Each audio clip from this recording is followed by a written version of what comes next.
వేలాది రూపాయల ఫీజులు కట్టించుకుంటూ హాస్టల్ కళాశాలలో కనీస వసతులు కూడా కల్పించడం లేదంటూ కాకినాడ రమ్య నర్సింగ్ కళాశాల విద్యార్థులు ఆందోళన చేపట్టారు. ఎస్ఎఫ్ఐ ఆధ్వర్యంలో నిరసన ర్యాలీ చేపట్టి తమ సమస్యలను మేనేజ్మెంట్ దృష్టికి తీసుకువెళ్లినా పట్టించుకోవడం లేదంటూ జిల్లా కలెక్టరేట్లో ఫిర్యాదు చేశారు. ఎస్ఎఫ్ఐ కాకినాడ జిల్లా కార్యదర్శి ఎం గంగసూరిబాబు, నగర అధ్యక్ష కార్యదర్శులు సంజయ్ వాసుదేవుల ఆధ్వర్యంలో గాంధీనగర్లోని కళాశాల ప్రాంగణం నుంచి కలెక్టరేట్ వరకు ర్యాలీ నిర్వహించారు. అనంతరం అధికారులకు వినతి పత్రం సమర్పించుకున్నారు. తక్షణ విచారణ జరిపించి న్యాయం చేయాలని వారు జిల్లా కలెక్టర్ కు విజ్ఞప్తి చేశారు. ఈ సందర్భంగా ఎస్ఎఫ్ఐ కార్యదర్శి సూరిబాబు మాట్లాడుతూ కాలేజీ ప్రతినిధిగా వ్యవహరిస్తున్న వ్యక్తి విద్యార్థులతో అసభ్యంగా ప్రవర్తిస్తున్నారని విమర్శించారు. అధ్యాపకులు లేకుండానే బోధన సాగిస్తున్నారని మండిపడ్డారు. విద్యార్థులు మాట్లాడుతూ కాలేజీలో కనీస వసతులు కూడా లేవని, దీనిపై అడిగితే ఎవరూ సరిగ్గా స్పందించరని వాపోయారు. విద్యార్థుల ఆరోగ్య సమస్యలను కూడా పట్టించుకోరని ఆవేదన వ్యక్తం చేశారు. కాకినాడ నగరంలో ఏదైతే గాంధీనగర్ లో ఉన్నటువంటి రమ్య నర్సింగ్ కాలేజీలో సమస్యలు, విద్యార్థులు ఏదైతే సమస్యలు ఉన్నాయో ఆ సమస్యలు పరిష్కారం చేయాలని ఈ రోజు కాకినాడ కలెక్టరేట్ వద్ద ధర్నా నిర్వహించడం జరుగుతుంది. కనీస అధ్యాపకులు లేకుండా కాలేజీని నడుపుతా ఉన్నారు.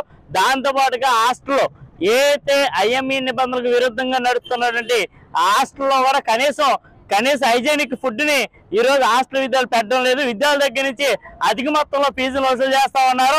అదేవిధంగా ఆ కాలేజీలో చదువుకునే విద్యార్థులకి మాకు టీచర్లు కావాలి, లేకపోతే హాస్టల్లో మంచి భోజనం కావాలని అడుగుతూ ఉంటే కనీసం స్పందించడం లేదు. కాలేజీ హాస్టల్లో అమ్మాయిలు ఉండేటువంటి హాస్టల్కి ఎటువంటి పర్మిషన్ లేకుండా హాస్టల్ వార్డెన్లోకి అమ్మాయిలు ఉండే గదుల్లోకి పీతాని అన్నవరం స్వయంగా వెళ్ళిపోతా ఉన్నాడు అబ్బాయి ఉండి.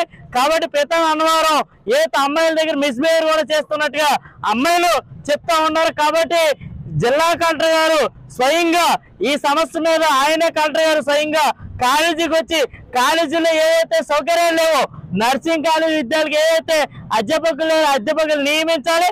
ఈ నర్సింగ్ స్టూడెంట్స్ ని ప్రతి సంవత్సరం కూడా ఏదైతే జీజీహెచ్ లో క్లినిక్ పంపించాలి. ప్రతి సంవత్సరం 3 నెలల పాటు వీళ్ళతో క్లినిక్ చేయించాలి. కానీ ఇప్పుడు వచ్చి సంవత్సరంన్నర అవుతున్నా కనీసం జీజీహెచ్ కి పంపి క్లినిక్ చేయించడం లేదు.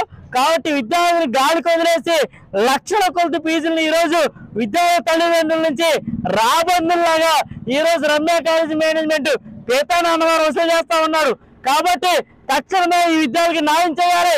లేని పక్షంలో విద్యార్థులందరూ కూడా ఇక్కడే కూర్చోబెట్టి వీళ్ళ న్యాయం జరిగే వరకు వాళ్ళ తరఫున ఎస్ఎఫ్ఐగా పోరాటం చేస్తామని మేము తెలియజేస్తా ఉన్నాం. మాకు వచ్చి ఫస్ట్ నుంచి ప్రిన్సిపల్ అనేవారు కరెక్ట్ గా లేరు, ఫ్యాకల్టీ అనేది లేదు, ఇంకా మాకంటూ మంచి క్లాస్ రూమ్స్ లేదు, క్యాంపస్ లేదు, హాస్టల్ లేదు. ఒక 30 మెంబర్స్ అందరినీ కలిపి ఒక రూమ్ లో పడేశారు. జూనియర్స్ కి అయితే ఇంకా కష్టంగా ఉంటుంది, వాళ్ళకైతే ఇంకా నడవడానికి కూడా స్పేస్ అనేది ఉండదు. ఇప్పుడు వచ్చి 3 మంత్స్ నుంచి మాకు వాష్రూమ్ లో 3 వాష్రూమ్స్ లైట్ లేవు. ఇప్పుడు మేము 3 టైమ్స్ 4 టైమ్స్ చెప్పాం, అయినా కూడా పెట్టలేదు మాకు లైట్స్ అనేవి.